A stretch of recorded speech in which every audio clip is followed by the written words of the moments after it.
अभी की सबसे बड़ी खबर बिहार के मुजफ्फरपुर से आ रही है और आपको बताते चले कि वायुसेना का एक विमान हादसे का शिकार हो गया है और ये हादसा बिहार के मुजफ्फरपुर से सामने आया है, जहां बाढ़ पीड़ितों की मदद के लिए वायुसेना का चॉपर लगाया गया था और इसी दौरान वायुसेना का विमान हादसे का शिकार हो गया है। और आपको बताते चले कि अभी की सबसे बड़ी खबर बिहार के मुजफ्फरपुर से आ रही है और आखिर मामला क्या है, आखिर क्या कुछ अधिकारी, क्या सेना के जवान भी घायल हुए हैं, क्या वायुसेना का कोई अधिकारी भी घायल हुआ है, आखिर क्या स्थिति है, हम आपको तमाम बातें बताने जा रहे हैं।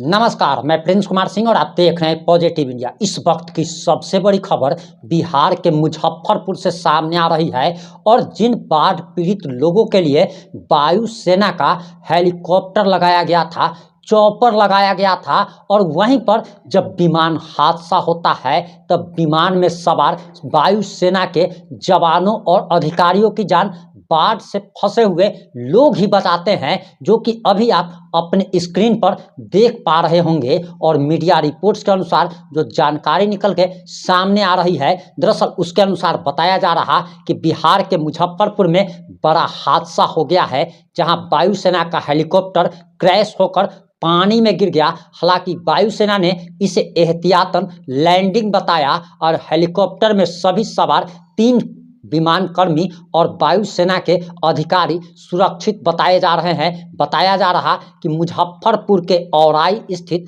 घनश्यामपुर में यह हेलीकॉप्टर क्रैश हुआ है और हेलीकॉप्टर बाढ़ राहत सामग्री ड्रॉप कर रहा था। आपको बताते चले कि बिहार में बाढ़ से करोड़ों लोगों का जनजीवन अस्त व्यस्त हो चुका है और केंद्र सरकार बाढ़ पीड़ितों की मदद के लिए वायुसेना का हेलीकॉप्टर भेजी थी और वायुसेना के हेलीकॉप्टर से बाढ़ पीड़ितों के बीच चूरा और खाने का सामान एयर ड्रॉप किया जा रहा था और इसी दौरान यह बड़ा हादसा सामने आया है। वहीं आपको एक जानकारी देते चले कि बिहार में जहां बाढ़ से लोग परेशान हैं, वहीं बिहार के मुख्यमंत्री बनने का सपना देख रहे तेजस्वी यादव लापता बताए जा चुके हैं, गुमशुदा बताए जा रहे हैं और तेजस्वी यादव को बिहार की जनता खोज रही है। लेकिन बताया जा रहा कि दुबई में वह बॉडी मसाज करा रहे हैं। वहीं आपको बताते चले कि मीडिया रिपोर्ट्स के अनुसार, आ रही जानकारी के अनुसार बताया जा रहा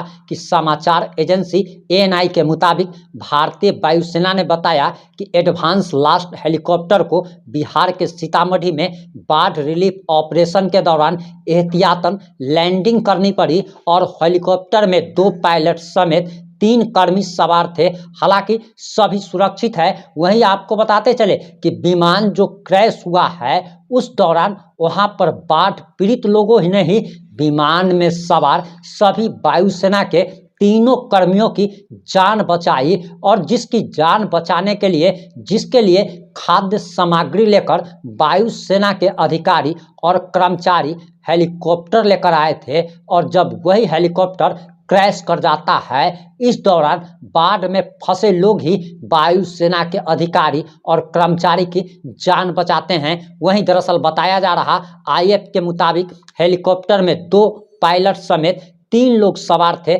जो कि सुरक्षित हैं। वहीं बिहार में बाढ़ की स्थिति काफ़ी गंभीर बनी हुई है।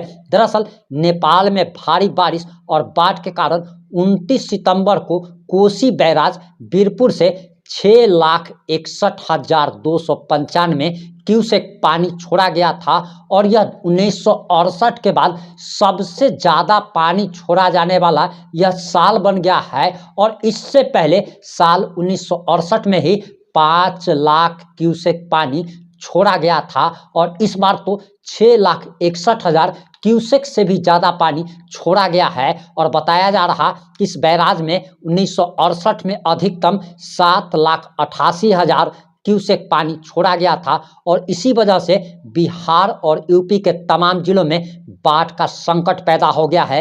राज्य आपदा प्रबंधन विभाग के मुताबिक आपदा की स्थिति को देखते हुए भारतीय वायुसेना के हेलीकॉप्टर की मदद से 2 जिलों सीतामढ़ी एवं मुजफ्फरपुर में पानी से घिरे गांव में सूखे राशन के पैकेट गिराए जा रहे थे और प्रभावित आबादी के बारे में बताया जा रहा कि सिर्फ 2 जिलों में ही 2,26,000 से ज़्यादा लोग जो हैं वो बाढ़ से पीड़ित हो चुके हैं और इनके लिए राज्य आपदा मोचन बल तथा स्थानीय नाव के माध्यम से सुरक्षित स्थानों पर इन लोगों को पहुंचाया जा रहा है और हेलीकॉप्टर से खाद्य सामग्री गिराया जा रहा था ताकि ये लोग भूख से कहीं ना मर जाए। वहीं आपको बताते चले कि जिला प्रशासन द्वारा अन्न राहत की भी कार्रवाई की जा रही है। बाढ़ से प्रभावित आबादी को सुरक्षित निकालने के लिए एनडीआरएफ की कुल 16 टीमें एवं एसडीआरएफ की कुल 14 टीमें, यानी कि केंद्र सरकार की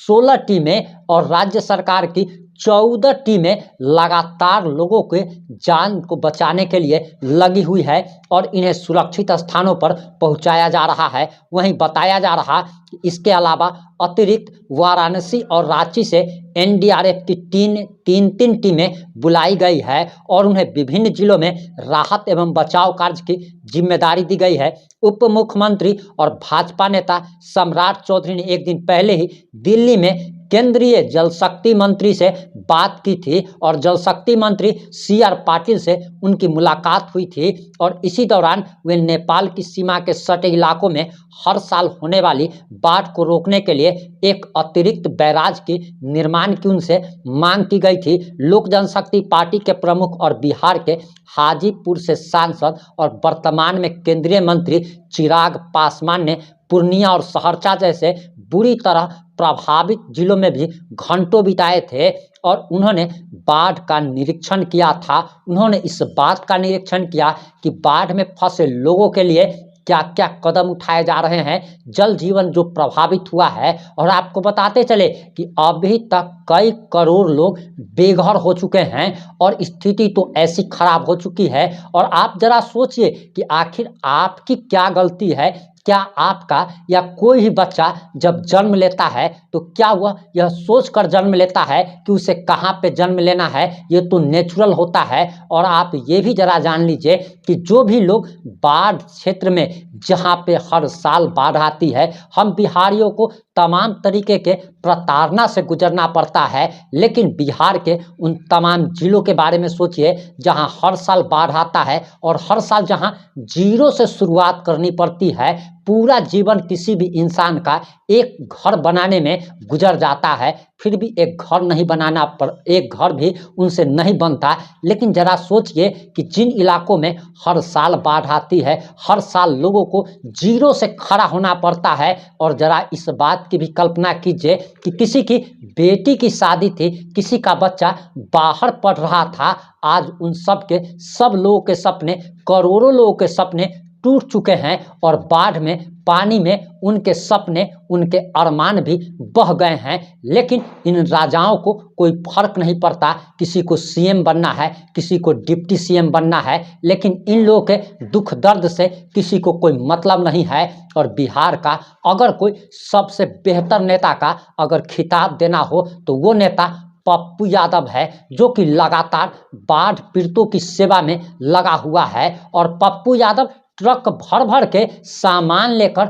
बाढ़ पीड़ितों के बीच पहुंच रहे हैं, उन्हें पैसे से, राशन से मदद कर रहे हैं। लेकिन बिहार का दूसरा कोई भी नेता बाढ़ पीड़ितों की मदद करता हुआ नहीं दिखाई दे रहा है। अगर आपको भगवान ने पैसा दिया है, अगर भगवान ने आपको संसाधन दिया है, अगर भगवान ने आपको शक्तिमान बनाया है, तो आप भी आगे आइए और इन बाढ़ पीड़ित लोगों को मदद कीजिए। आप हो सकता है कि सुरक्षित जगह पर हो, लेकिन उन लोगों की भला क्या गलती है? क्योंकि ये लोग कोई भी जन्म से पहले, क्या आपको पता था कि आप कहाँ जन्म लेने वाले हैं? तो आखिर उन लोगों की क्या गलती है? और सरकार को, और विशेषकर केंद्र सरकार को, ये राष्ट्रीय आपदा घोषित करनी चाहिए और केंद्र सरकार को भी बढ़ चढ़कर बाढ़ पीड़ितों के लिए आगे आना चाहिए। आज प्रधानमंत्री नरेंद्र मोदी झारखंड के हजारीबाग में 83,000 करोड़ रुपए का सौगात दे रहे थे, क्योंकि झारखंड में